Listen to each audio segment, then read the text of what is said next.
Hello friends. तो देखिए इस वीडियो में हम अपना नया चैप्टर स्टार्ट करने जा रहे हैं, वैल्यू ऑफ सप्लाई। बहुत ही इंपॉर्टेंट और बहुत ही सिंपल सा देखिए चैप्टर है। एग्जाम में यहाँ से क्वेश्चन आने के चांसेस हमेशा हाई रहते हैं और आप देखेंगे कि 5 मार्क्स तक का क्वेश्चन डिस्क्रिप्टिव पार्ट में आपको यहाँ से देखने को मिलता है। तो बहुत ही आसान सा चैप्टर है। और देखिए जो आपका आईटीसी चैप्टर है, जो कि मेन चैप्टर है, देखिए जहाँ पर 8 नंबर का डिस्क्रिप्टिव क्वेश्चन आता है, उस क्वेश्चन के अंदर भी इस चैप्टर से देखिए कुछ ना कुछ चीजें पूछ ली जाती हैं। तो क्या होता है वैल्यू ऑफ सप्लाई का मतलब और किस तरीके से ये डिटरमाइन की जाती है, इसको हम यहाँ पर समझने वाले हैं। अगर मैं आपको देखिए रिकॉल करूं अपने सीक्वेंस को जो कि हमने पढ़े हैं चैप्टर वाइज, तो देखिए सबसे पहले आपने क्या पढ़ा कि सर सप्लाई शब्द का मतलब क्या होता है। जहां पर हमने सेक्शन 7 देखा था कि सप्लाई के अंदर क्या क्या चीजें आती हैं, वहां पर आपने देखा कि ग्रोइंग क्रॉप्स, ग्रास को भी गवर्नमेंट ने इंट्रोड्यूस इनकॉर्पोरेट किया था सप्लाई के अंदर। वहां पर आपने देखा कि कब कुछ एक्टिविटीज या ट्रांजैक्शंस को सप्लाई कहा जाएगा, अगर बिना कंसिडरेशन के हैं तब भी कहा जाएगा, जिसमें हमने शेड्यूल 1 देखा था। इसके बाद अपने शेड्यूल 2 देखा, जिसके अंदर हमें यह बताया गया कि कौन सी एक्टिविटीज या ट्रांजैक्शन को सप्लाई ऑफ गुड्स ट्रीट करना है और किनको सप्लाई ऑफ सर्विस ट्रीट करना है। इसके बाद आपने शेड्यूल 3 देखा, जिसमें हमने देखा था कि कौन सी एक्टिविटीज ऐसी हैं जिन्हें सप्लाई ही कंसिडर नहीं किया जाएगा। इसके बाद अगर आप सेकंड चैप्टर पे हो तो वहां पर हमने क्या बातें देखी थी, चार्ज अंडर जीएसटी, कि फॉरवर्ड चार्ज के अंदर टैक्सेबिलिटी अराइज होगी या फिर रिवर्स चार्ज के अंदर। फॉरवर्ड चार्ज का क्या मतलब होता था, जब सप्लायर ही गवर्नमेंट को आगे टैक्स पे करता है तो हम कहते हैं कि ये फॉरवर्ड चार्ज का केस है। लेकिन जब रिसिपेंट के ऊपर जिम्मेदारी आ जाती है कि रिटर्न फाइलिंग की, रजिस्ट्रेशन की, टैक्स पेमेंट की गवर्नमेंट को, तो हम कहते हैं कि ये रिवर्स चार्ज का केस है। वेरी सिंपल, जैसे कि ए और बी 2 पर्सन है, ए ने सप्लाईज करी, बी ने सप्लाईज रिसीव करी। अब बी ए को पेमेंट करेंगे और अगर ए यहाँ पे गवर्नमेंट को टैक्स पे करते हैं देखिए इन सप्लाईज के ऊपर, तो हम कहेंगे फॉरवर्ड चार्ज का केस है। लेकिन अगर बी पे कर देता है गवर्नमेंट को टैक्स तो हम कहेंगे कि रिवर्स चार्ज का केस है। तो आपने पूरा चार्ज अंडर जीएसटी के अंदर ये चीजें पढ़ी थी। इसके बाद हमने क्या देखा, इसके बाद हमने एग्जेम्पशन चैप्टर पढ़ा था, जहां पर हमें पता लगा कि कौन कौन सी एक्टिविटीज या ट्रांजेक्शन है जिसके ऊपर गवर्नमेंट ने एग्जेम्पशन दे रखी है, मतलब वहां पर जीएसटी चार्ज नहीं किया जाएगा। Very very simple. तो अगर आप ऊपर से नीचे तक देखिए सीक्वेंस को देखें, सबसे पहले सप्लाई बताया गया, फिर आपको चार्ज बताया गया, फिर आपको एग्जेम्पशंस बताई गई। अब फिर आपको टाइम ऑफ सप्लाई बताया गया कि किस टाइम पे सप्लाई हो रही है। तो वो आपने सेक्शन 12 सेक्शन 13 देखा, जिसमें सेक्शन 31 की रेफरेंस आई थी। तो अब हम यहां पर जो चीज पढ़ने वाले हैं वो है वैल्यू ऑफ सप्लाई। कि सर आपको पता लग गया कि सप्लाई क्या होती है, आपको ये पता लग गया कि ये रिवर्स चार्ज है, फॉरवर्ड चार्ज है, आपको ये पता लग गया कि ये एग्जेम्प्ट है या टैक्सेबल है, आपको ये पता लग गया कि टाइम ऑफ सप्लाई क्या है। तो अब हमें क्या चाहिए, वैल्यू ऑफ सप्लाई। और वैल्यू ऑफ सप्लाई हम क्यों कह रहे हैं, क्योंकि अगर मुझे किसी सप्लाई की वैल्यू नहीं पता होगी तो मैं उसके ऊपर जीएसटी कैसे चार्ज कर सकता हूं, क्योंकि जीएसटी का रेट तो वैल्यू के ऊपर लगेगा। अब हम इसी चीज को यहां पर समझने वाले हैं कि वैल्यू ऑफ सप्लाई का क्या मतलब होता है और किस तरीके से वैल्यू ऑफ सप्लाई डिटरमाइन की जाती है। फाइनल लेवल पे देखिए आप इस चैप्टर को और डिटेल में पढ़ने वाले हो। यहां पर जितनी चीजें बताई गई हैं आपके सिलेबस के अंदर रेलेवेंट जो है, हम उन्हीं को डिस्कस करेंगे। तो सबसे पहला सवाल हमारा यहां पर क्या बनेगा कि sir what is the meaning of supply, जो कि सेक्शन 15 सबसेक्शन 1 के अंदर बताई गई है। इसके बाद सबसेक्शन 2 आता है इसके अंदर, जो कहता है कि कौन कौन से ऐसे आइटम्स हैं जिन्हें आपको वैल्यू ऑफ सप्लाई के अंदर इंक्लूड करना है। Very simple. इसके बाद थर्ड चीज आती है कि ऐसे कौन कौन से आइटम्स हैं जिन्हें आपको वैल्यू ऑफ सप्लाई डिटरमाइन करते वक्त माइनस करना है। ये आ गया सेक्शन 15 सबसेक्शन 3। तो सबसे पहले मतलब, उसके बाद कौन कौन सी चीजें ऐड करनी है और उसके बाद कौन कौन सी चीजें माइनस करनी है। तो आई होप कि आप लोगों को देखिए एक ब्रीफ मिल गया होगा इस चैप्टर का और किस तरीके से सीक्वेंस देखिए है आपके कोर्स का, ये भी आपको समझ में आ गया होगा। चलिए अब हम सबसे पहले हमारे क्वेश्चन पे चलते हैं कि सप्लाई शब्द का क्या, वैल्यू ऑफ सप्लाई का क्या मतलब है। तो बहुत ध्यान से देखिएगा। देखिए गवर्नमेंट ने कहा कि वैल्यू ऑफ सप्लाई का मतलब है ट्रांजैक्शन वैल्यू। सर ये कैसी बात हुई, एक सवाल के जवाब में एक और सवाल आ गया कि ट्रांजैक्शन वैल्यू क्या होती है। तो गवर्नमेंट ने कहा कि transaction value shall be the value of taxable supply of goods और सर्विसेज। जो गुड्स और सर्विसेज आप रिसीव कर रहे हो उसकी जो ट्रांजैक्शन वैल्यू है वही वैल्यू ऑफ सप्लाई होगी। और इसका मतलब क्या है, मतलब ट्रांजैक्शन वैल्यू का क्या मतलब है कि प्राइस जो आपने एक्चुअली पे कर दिया या फिर इन फ्यूचर आप पे करोगे। तो देखिए प्राइस एक्चुअली पेड और payable for supply of goods और सर्विसेज और बोथ। इसके साथ साथ क्या बताया गया यहां पर कि सप्लायर और रिसिपिएंट रिलेटेड नहीं होने चाहिए, सप्लायर और रिसिपिएंट रिलेटेड नहीं होने चाहिए। तीसरी चीज क्या बताई गई, price is soul consideration for the supply, मतलब जो प्राइस है वही और सिर्फ वही आपका यहां पर सोल कंसिडरेशन है, इसके अलावा कोई और चीज नहीं है। अब सर यहाँ पर तो कुछ सवाल और उठे। पहला सवाल तो हमें ये समझ में आ गई, पहली बात तो हमें ये समझ में आ गई कि सर वैल्यू ऑफ सप्लाई का मतलब है ट्रांजैक्शन वैल्यू, और ट्रांजैक्शन वैल्यू का मतलब है जो भी प्राइस हमें पे करना है या हमने पे कर दिया है किसी सप्लाई के रिस्पेक्ट में। इसके साथ साथ सप्लायर और रिसिपिएंट रिलेटेड नहीं होने चाहिए। तो इसका मतलब क्या होगा? If supplier and recipient are related. और सर इस रिलेटेड शब्द का मतलब क्या है? तो देखिए, जब आपने फर्स्ट चैप्टर पढ़ा था रिलेटेड पर्सन, तो हमने देखा था, जैसे कि मैं आपको रिकॉल कराऊं, ए और बी, देखिए ये दो कंपनीज हैं, ए लिमिटेड हम नाम दे देते हैं और इसका नाम है बी लिमिटेड, और मिस्टर एक्स देखिए दोनों कंपनियों में डायरेक्टर हैं, तो हम क्या कहेंगे कि ए लिमिटेड बी लिमिटेड आपस में रिलेटेड कंपनी है। Person of same family, employer employee, देखिए ये आपस में रिलेटेड पर्सन कहलाते हैं। तो ये सारी चीजें हमने वहां पढ़ी थी। तो यहां पर जो बात बताई गई, कहा कि सप्लायर और रिसिपिएंट रिलेटेड नहीं होने चाहिए और प्राइस इज सोल कंसिडरेशन। तो अगर ये रिलेटेड है तो क्या होगा? और if price is not the sole consideration, इसका क्या मतलब होगा कि अगर रिलेटेड पर्सन है तब क्या होगा, और अगर सोलो कंसिडरेशन प्राइस नहीं है तो क्या होगा?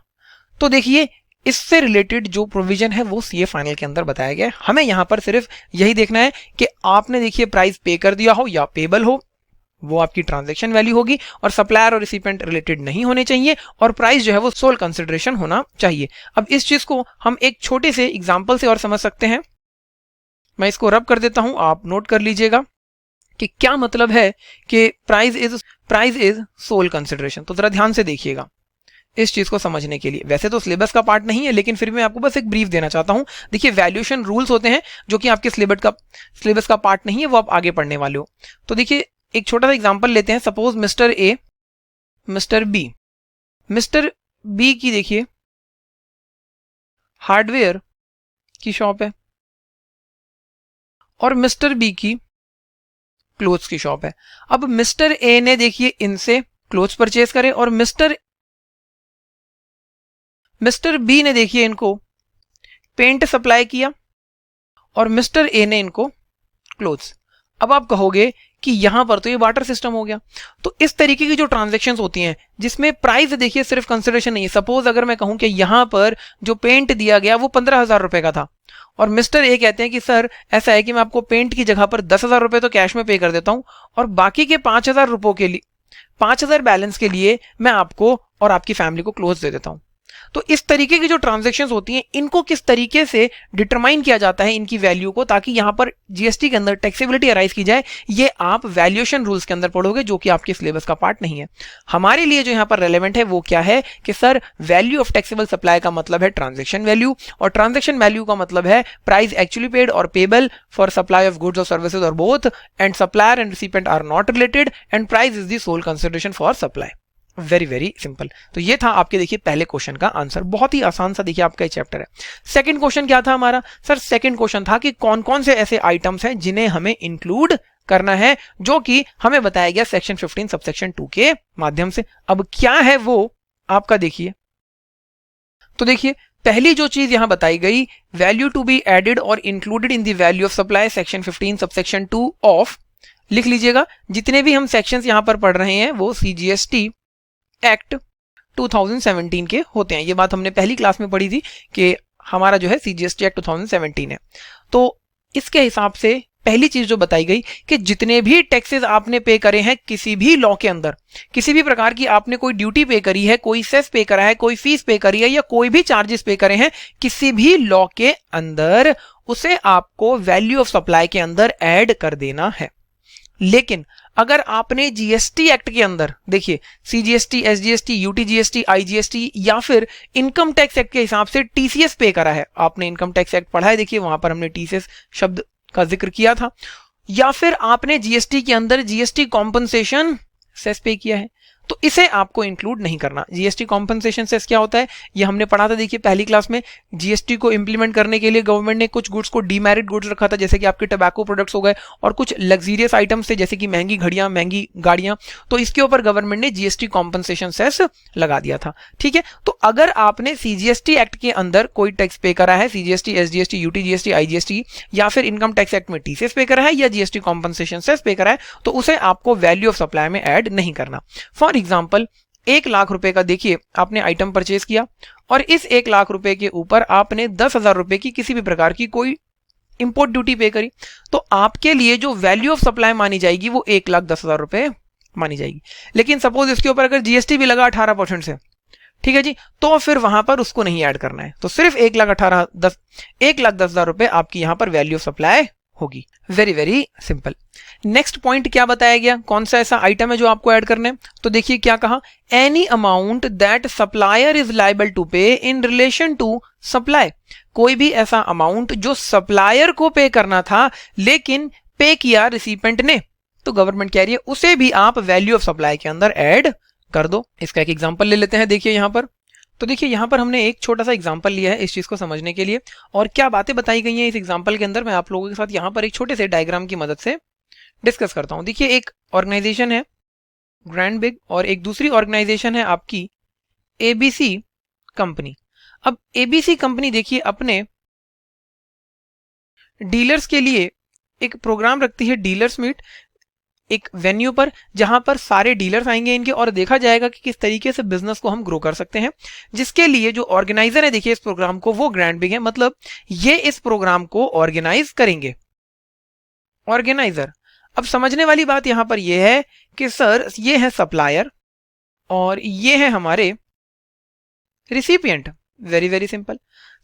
इसके साथ साथ देखिए अब अगर यहां पर प्रोग्राम होना है, सपोज ये एक हॉल है, तो इस हॉल में कुछ डेकोरेशन वगैरह होगी, जितने भी लोग आएंगे उनके लिए देखिए कुछ खाने पीने की व्यवस्था होगी, बैठने की व्यवस्था होगी, और डीलर्स मीट है तो हो सकता है देखिए वहां पर माइक्स वगैरह लगाए जाए ताकि बातचीत आपस में आसानी से की जा सके, प्रोजेक्टर्स लगाए जाए ताकि प्रेजेंटेशन वगैरह दी जा सके। तो ये सारी जो चीजें हैं ये कौन अरेंज करेगा, ये ग्रैंड बेस करेंगे। अब ये सारी चीजें करने के लिए भाई अगर यहाँ पर डेकोरेशन के लिए फ्लावर लगाने हैं तो इन्हें भी किसी दूसरे पर्सन से बोलना होगा, खाने पीने के लिए देखिए कोई व्यवस्था करनी है तो किसी केटरर को देखिए इन्हें यहाँ पे रखना होगा, तो इसके लिए इन्होंने भी अलग अलग लोगों से जो है यहाँ पर बात करी कि ये काम करेंगे। ठीक है, इसी में से एक व्यक्ति हैं जिनका नाम है मिस्टर ए, और ये यहाँ पर सॉफ्ट ड्रिंक्स की सप्लाई करेंगे, ये सॉफ्ट ड्रिंक्स की सप्लाई करेंगे। अब होगा क्या, अगर मैं कहूं कि सपोज मिस्टर एक्स हैं वो माइक्स वगैरह की अरेंजमेंट करेंगे, मिस्टर बी हैं ये डेकोरेशन की अरेंजमेंट देखेंगे, और मिस्टर ए सॉफ्ट ड्रिंक्स दे रहे हैं, तो यहां पर इन सबको पेमेंट कौन करेगा, क्योंकि ये लोग सप्लाई प्रोवाइड कर रहे हैं सर्विस की, किसको, ग्रैंड बिज ऑर्गेनाइजेशन को, और इस सप्लाई को कंसोलिडेट करके यहां पर सप्लाई दी जा रही है। तो हुआ क्या, यहां पर मिस्टर ए ने कहा कि सर जिस दिन ये कस्टमर डीलर्स मीट है वेन्यू पर, जब मैं डिलीवरी करूंगा सॉफ्ट ड्रिंक्स की, मुझे अपनी पेमेंट चाहिए, मुझे अपनी पेमेंट चाहिए। एबीसी कंपनी ने कहा कि ठीक है कोई दिक्कत वाली बात नहीं है, मिस्टर ए को जो पेमेंट है वो हम कर देंगे। अब सपोज यहां पर ये जो ऑर्गेनाइजर हैं ग्रैंड बिज, ये इसके लिए अमाउंट चार्ज कर रहे हैं 1 लाख रुपीस, और जो सर सॉफ्ट ड्रिंक का खर्चा है वो बनता है 5,000 रुपए का।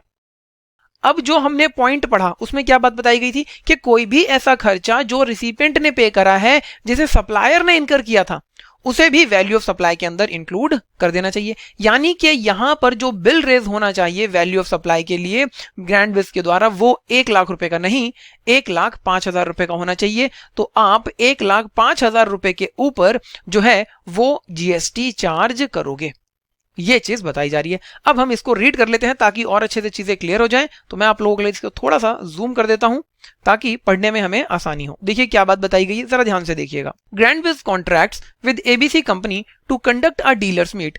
In furtherance of this, Grand Biz contracts with vendor to deliver goods, services like water, soft drinks, audio system, projector, catering, flower, etc. at the venue on the stipulated date at the stipulated price. देखिए grand बिज ने contract किया ABC company से कि उनकी जो dealers की meet है वो अरेंज कर देंगे, जिसके लिए देखिए इन्होंने अलग अलग वेंडर से जो है वो सप्लाईज ली हैं, जैसे कि वाटर की सप्लाईज, सॉफ्ट ड्रिंक की सप्लाईज, ऑडियो सिस्टम की सप्लाई, प्रोजेक्टर की सप्लाई, केटरिंग की, फ्लावर की, वेन्यू पर, और इसके लिए देखिए पेमेंट कौन करेगा, Grandbiz is liable to make these payment as contracted. इन सभी पेमेंट्स को, जो कि soft drink, audio system, water, projector, catering, flower है, इन सब के लिए ग्रैंडबिज करेगी पेमेंट। तो यहां पर ये किसका खर्चा है, ये सप्लायर का खर्चा है। आगे देखिए, the soft drink supplier wants to payment upon delivery. Soft drink का जो सप्लायर है वो जिस दिन वो डिलीवरी दे रहा है उस दिन उसे पेमेंट चाहिए। ABC company agrees to pay the bill raised by the soft drink vendor on Grandbiz. ABC ने क्या कहा कि भाई जो आप ग्रैंडबिज पे बिल रेज कर रहे हो उसकी पेमेंट हम कर देंगे, यानी कि हमारे इस केस में रिसिपिएंट। आगे देखिए क्या बात बताई गई, on receiving the crates of soft drinks, कह रहे हैं कि जब आप सॉफ्ट ड्रिंक्स की क्रेट्स हमें दे दोगे, this amount is not billed by Grandbiz to ABC company, और ये अमाउंट बिल में ऐड नहीं किया गया, बिल में नहीं दिखाया गया ग्रैंडबिज के द्वारा। तो लॉ ने क्या कहा, however it would be added to the value of supply provided by Grandbiz to ABC company for payment of GST. इसको आपको बिल ऑफ सप्लाई के अंदर ऐड करना होगा, वैल्यू के अंदर ऐड करना होगा, और पूरी पेमेंट के ऊपर यहां पर ग्रैंडबिज जो है वो जीएसटी चार्ज करेंगे। तो जो पॉइंट आपने पीछे देखा था कि कोई भी ऐसा खर्चा जो सप्लायर ने इनकर किया है और उसकी पेमेंट रिसिपिएंट कर रहा है, उसे आपको ऐड करना है। Very very simple and very important, तो ध्यान रखिएगा। अब हम चलते हैं हमारे नेक्स्ट पॉइंट की तरफ, जिसमें बताई गई है कि और कौन कौन से ऐसे आइटम्स हैं जिन्हें आपको वैल्यू ऑफ सप्लाई निकालते वक्त, डिटरमाइन करते वक्त ऐड करना है। तो देखिए थर्ड पॉइंट में क्या बात बताई गई है, all the incidental expenses will be included. जितने भी इंसिडेंटल एक्सपेंसेस हैं वो भी आपको वैल्यू ऑफ सप्लाई के अंदर इंक्लूड करने हैं, जैसे कि कमीशन हुआ, पैकेजिंग हुआ, इंस्टॉलेशन हुआ, टेस्टिंग हुआ, इंस्पेक्शन हुआ, लोडिंग हुआ, डिजाइनिंग हुआ, एक्सेट्रा। भाई कस्टमर ने सामान मांगा और कहा कि सर मुझे पैक करके दीजिएगा डब्बों में, तो ये किस तरीके का खर्चा है, ये इंसिडेंटल एक्सपेंस है, और इसके बिना आप यहां पर सप्लाई कर ही नहीं सकते हो। इंस्टॉलेशन का खर्चा हो रहा है जो, वहां पर आप उसको टेस्ट करके दिखाओगे कि सर ठीक तरीके से आपकी मशीनरी या जो भी आपने आइटम मंगवाया है वो काम कर रहा है या नहीं। तो इस तरीके के जो खर्चे हो रहे हैं ये इंसिडेंटल खर्चे हैं, और इन खर्चों के बिना आप सप्लाई को नहीं कर सकते हो। देखिए necessary to make the supply, तो गवर्नमेंट कह रही है कि यहां पर आपको इन खर्चों को भी ऐड करना होगा। देखिए any amount charged by the supplier in respect of supply of goods और services at the time of और बिफोर सप्लाई ऑफ गुड्स और सर्विस। इंसिडेंटल एक्सपेंसेस को देखिए यहां परिभाषित किया गया है कि कोई भी ऐसा खर्चा जो चार्ज किया जाता है सप्लायर के द्वारा सप्लाई ऑफ गुड्स और सर्विसेज के टाइम पर, रिसिपिएंट से सप्लाई के टाइम पर या उससे पहले, वो इंसिडेंटल एक्सपेंस है, और इंसिडेंटल एक्सपेंसेस को आपको ऐड करना है। Very very simple. एग्जांपल के लिए आप देखिए commission, packaging, installation, testing, inspection, loading, designing, इस तरीके के खर्चों को लिख सकते हैं। Very very simple. चलिए चलते हैं नेक्स्ट पॉइंट की तरफ। नेक्स्ट पॉइंट में देखिए क्या बात बताई जा रही है। नेक्स्ट पॉइंट आपका रिलेट करता है आउटवर्ड फ्रेट से। सर ये क्या चीज होती है, भाई अगर सामान आपने खरीदा है, कोई सप्लाईज आपने ली है गुड्स की, तो वो आप तक पहुंचेगा भी तो सही, तो उसको आप तक पहुंचने के लिए देखिए कुछ आपको ट्रांसपोर्टेशन की फैसिलिटी लेनी होगी, तो वही आपका आउटवर्ड फ्रेट कहलाता है। तो गवर्नमेंट ने यहां पर इसको दो तरीकों से बाइफरकेट किया। क्या कहा कि अगर देखिए आउटवर्ड फ्रेट या फिर transit insurance payable by the supplier है, मतलब सप्लायर पे करेगा, तो आप यहां पर कह सकते हो कि सप्लायर ने अरेंज करके दिया होगा, तो आप इसे वैल्यू ऑफ सप्लाई के अंदर इंक्लूड करोगे। लेकिन अगर ये रिसिपिएंट या कस्टमर के द्वारा पे किया जाने वाला है, मतलब जो भी ट्रांजिट इंश्योरेंस है या फ्रेट का खर्चा है, तो गवर्नमेंट का इसे आपको इंक्लूड करने की जरूरत नहीं है वैल्यू ऑफ सप्लाई के अंदर। और अगर पेबल बाय कस्टम सप्लायर है तो इसका मतलब ये कॉम्पोजिट सप्लाई का केस बन जाता है। इसके लिए भी हम एक छोटा सा एग्जाम्पल लेते हैं। सपोज मिस्टर ए, ये मिस्टर ए की फैक्ट्री, ये मिस्टर ए की फैक्ट्री सपोज, ठीक है जी। इस फैक्ट्री से सामान निकलकर मिस्टर बी के पास जाना है, और जो डिस्टेंस है यहां से यहां तक का आप कुछ भी ले लीजिए, चलिए 100 किलोमीटर मान लेते हैं, ठीक जी। अब यहां से यहां तक सामान अगर जाएगा तो ये ट्रक पे जाएगा। अब ट्रक पे जाएगा तो रास्ते में इंश्योरेंस का भी हमें खर्चा होगा, क्योंकि हमें देखना है भाई अगर सामान में कोई दिक्कत आ गई, खराब हो गया, आग लग गई ट्रक में, या ट्रक का एक्सीडेंट हो गया, तो इसीलिए इंश्योरेंस भी करवा लिया। तो गवर्नमेंट कह रही है कि अगर ट्रांजिट इंश्योरेंस का एक्सपेंस है या जो फ्रेट का एक्सपेंस है, मतलब ये जो ट्रांसपोर्टेशन की फैसिलिटी है, अगर ये मिस्टर ए देखिए पे करते हैं तो आपको इसे सप्लाई के अंदर ऐड कर देना है और पूरी वैल्यू पे जीएसटी चार्ज करना है। लेकिन अगर मिस्टर बी देखिए पे कर रहे हैं, अगर मिस्टर बी पे कर रहे हैं तो इसका क्या मतलब है कि सर इन्होंने ट्रांसपोर्टेशन की फैसिलिटी खुद से अरेंज करी होगी, इंश्योरेंस इन्होंने खुद करवाया होगा, मिस्टर ए का इसमें कोई लेना देना नहीं है। उन्होंने क्या कहा होगा कि सर ये रहा मेरा फैक्ट्री का गेट, गुड्स आपके अवेलेबल है, आप लेके चले जाइए, तो उस सिचुएशन में आपको ऐड करने की जरूरत नहीं है। लेकिन अगर सप्लायर देखिए ये सब पे कर रहा है तो कॉम्पोजिट सप्लाई का केस बन जाता है, मतलब यहां पर ट्रांजिट डिपॉजिट, इंश्योरेंस और जो फ्रेट है ये आपका देखिए नेचुरली बंडल्ड हो गया सप्लाई के साथ और उसे आपको ऐड कर देना है। आपने देखिए सप्लाई अंडर जीएसटी चैप्टर में पढ़ी थी ये बात कि कॉम्पोजिट सप्लाई क्या होती है, मिक्स सप्लाई क्या होती है। तो अगर मिस्टर बी ने करा देखिए जो कि रिसिपेंट या कस्टमर है तो आपको ऐड नहीं करना, अगर ये देखिए सप्लायर करता है तो आपको ऐड कर देना है। Very very simple. चलिए चलते हैं नेक्स्ट पॉइंट पर और देखते हैं कि और कौन से आइटम्स हैं जो आपको ऐड करने हैं। तो देखिए नेक्स्ट जो आइटम आपको ऐड करना है वो है इंटरेस्ट, लेट फीस या पेनल्टी जो कि आपके ऊपर लग रही है डिले पेमेंट की वजह से। भाई सप्लायर ने आपको 1 मंथ का टाइम पीरियड दिया और कहा कि सर 1 मंथ में पेमेंट कर दीजिएगा, और अगर आपने 1 मंथ से डिले किया तो हम आपके ऊपर 500 रुपए की देखिए एडिशनल लेट फीस, पेनल्टी या इंटरेस्ट लगा देंगे। तो इस सिचुएशन में जो ये एडिशनल अमाउंट देखिए आपसे लिया जा रहा है जो कि इंटरेस्ट, लेट फीस या पेनल्टी की फॉर्म में है या किसी और नाम से है, ठीक है, और ऐसा क्यों हो रहा है क्योंकि आपने पेमेंट डिले कर दी। तो गवर्नमेंट कह रही है कि ये जो डिले चार्जेस आपसे लिए जा रहे हैं इसे भी आपको वैल्यू ऑफ सप्लाई के अंदर ऐड कर देना है। Very very simple. लेकिन अगर सप्लायर देखिए आपके ऊपर लगाए गए इस लेट फीस, इंटरेस्ट, पेनल्टी को वेव ऑफ कर देता है, मतलब माफ कर देता है। कई बार आप क्वेश्चंस देखेंगे वहां पे लिखा होगा कि 1000 रुपए की पेनल्टी लगाई क्योंकि आपने डिले पेमेंट करी है, लेकिन बाद में सप्लायर ने उसे वेव ऑफ कर दिया। तो अगर सप्लायर उसे वेव ऑफ कर देता है तो आपको उसे इंक्लूड करने की आवश्यकता नहीं है, आप उसे फिर नहीं करेंगे इंक्लूड। लेकिन अगर वेव ऑफ नहीं करता है और सिर्फ क्वेश्चन में लिखा है कि delay payment charges x amount, तो आपको उस एक्स अमाउंट को वैल्यू ऑफ सप्लाई के अंदर ऐड कर देना है। बहुत ही सिंपल सी बात है। एक छोटा सा एग्जांपल देखिए इसके लिए यहां पर नीचे लिया गया है, देखते हैं क्या लिखी बात। देखिए कहा गया कि एक सप्लायर है जिन्होंने सप्लाईज करी 2000 रुपए की और रिसिपेंट को देखिए यहां पर क्रेडिट पीरियड दिया गया 1 मंथ का पेमेंट के लिए। Thereafter interest at the rate of 12% per annum is chargeable. अगर आपने 1 महीने के अंदर पेमेंट नहीं करी तो 12% पर एनम के बेसिस से इंटरेस्ट आपके ऊपर लगेगा।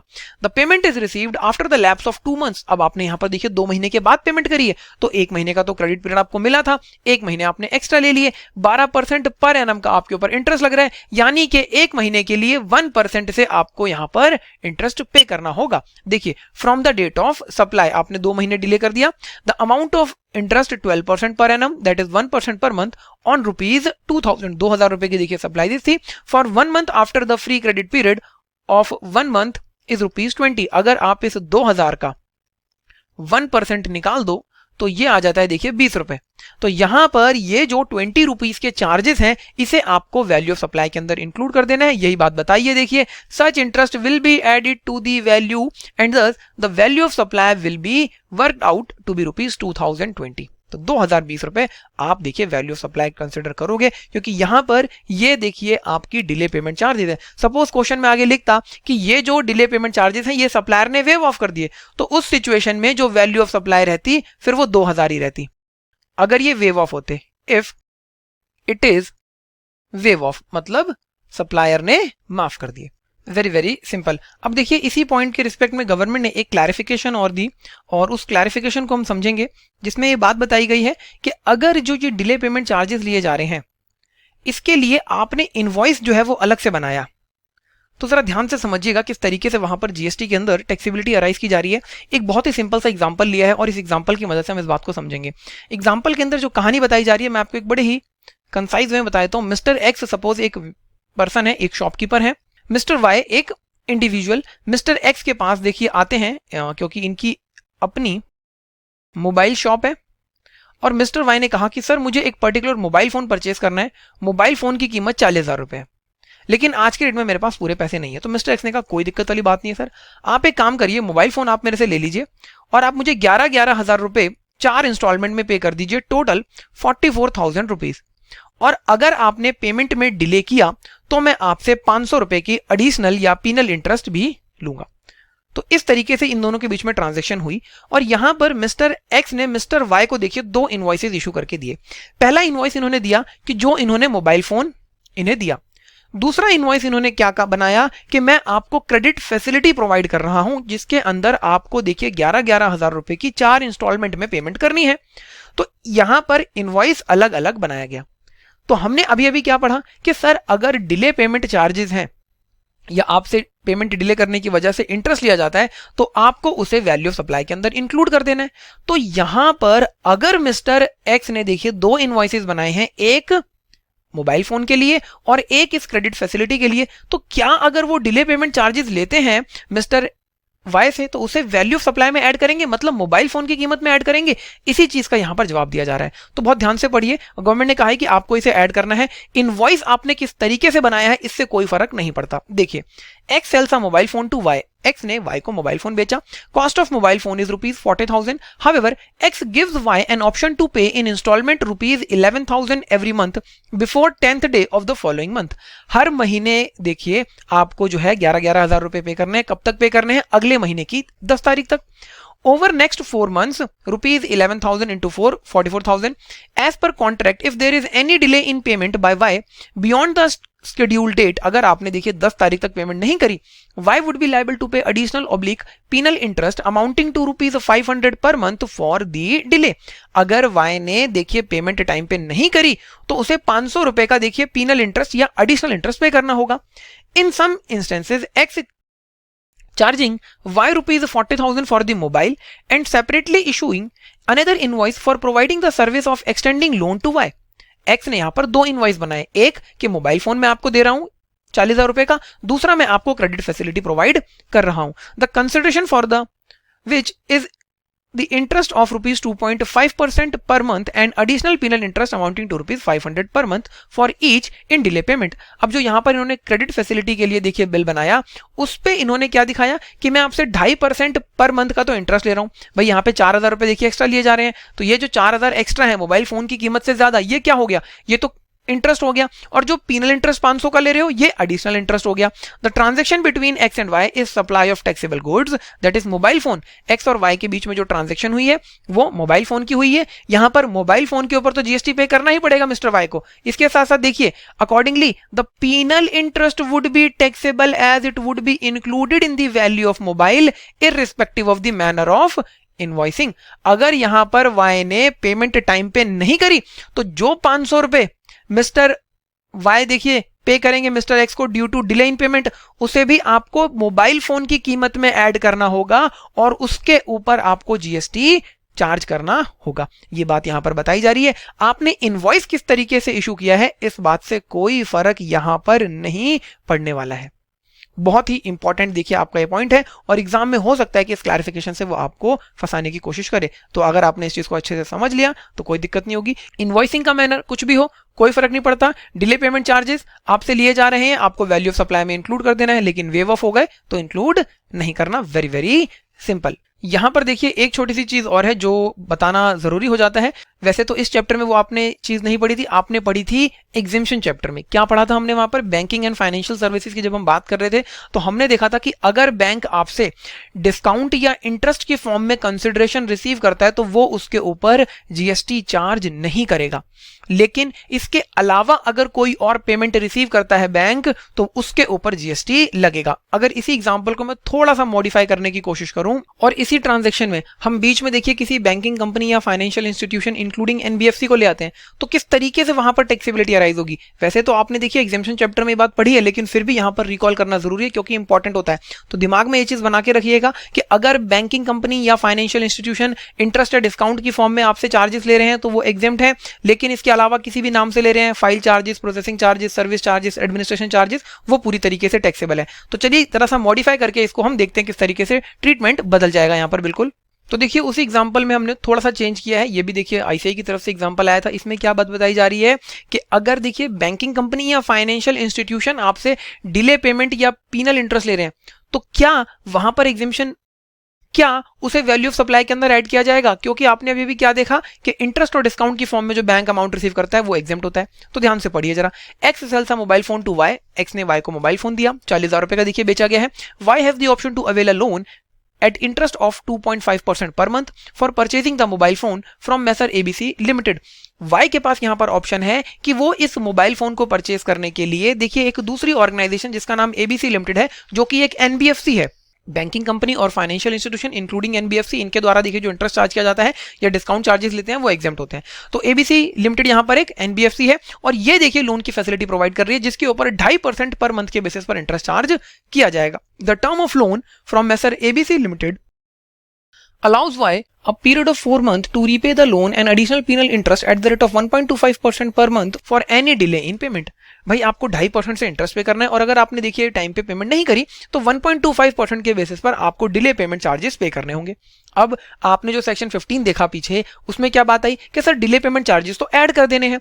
तो यहां पर ये चीज भी देखिए कि क्या वो जो डिले पेमेंट चार्जेस है वो किसके द्वारा लिए जा रहे हैं। अगर किसी बैंकिंग कंपनी या फाइनेंशियल इंस्टीट्यूशन इंक्लूडिंग एनबीएफसी के द्वारा लिए जा रहे हैं तो आपको वैल्यू ऑफ सप्लाई में ऐड नहीं करना। ये पॉइंट हमने सेम देखिए एग्जेम्पशन चैप्टर में पढ़ा था, मैं बस रिकॉल कराने के लिए आपको यहां पर दिखा रहा हूं। तो देखिए क्या बात बताई, हियर द एडिशनल या फिर penal interest is charge for a transaction between Y and ABC limited. Y और ABC लिमिटेड के बीच में है, and the same is getting covered under exemption entry 27। Exemption 27 entry क्या है कि बैंकिंग कंपनी और फाइनेंशियल इंस्टीट्यूशन के ऊपर वहां पर किस तरीके से एग्जेम्पशन बताई गई है।